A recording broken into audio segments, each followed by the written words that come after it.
You probably picked, maybe canned your tomatoes, maybe your peas by now, right? The warm weather's given us a bonus few weeks for vegetables. Years ago, Americans relied on Utah canned vegetables for much of the wintertime. And at one time, Utah factories canned 25,000 cases of peas every day in the fall. That's a lot of peas. That's a lot of peas. And this was all before frozen peas and imported crops.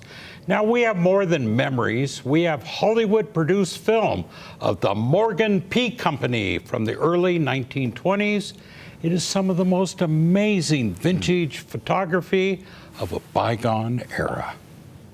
Indeed, it was harvest time, just as it was way back when. And 100 years ago, yes, this film is 100 years old, a lot of that harvest time meant Utah peas, which meant they would end up at the Morgan canning plant. Now that was no small deal. James Anderson turned home canning into a major industry. His late daughter, Ellis Jameson, told me about it 30 years ago. I could smell the peas that when they went down in these big round things and they go down in the vats to cook, I can still smell those peas. In 1920, his factory in Morgan County led the state in canning.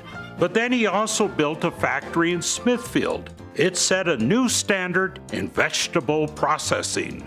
And the Morgan Canning Factory now leads the world. It employed hundreds of Utahns. And I can see the ladies with their hats on and the belts moving. That was all in one building. He canned a number of brands, Snowcap, Sure Good, and all were sold as Those Good Peas. The enthusiastic James Anderson led the workers as a cheerleader. It was all about those good peas.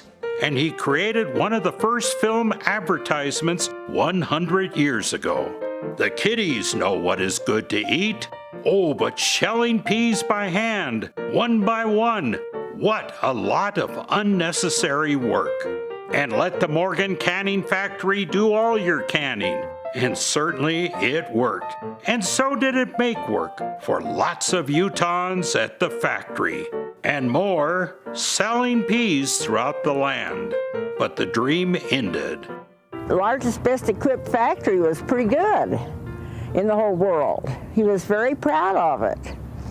But he just died too soon. He died in 1926. And later there would be frozen food. Until frozen foods came in the 40s.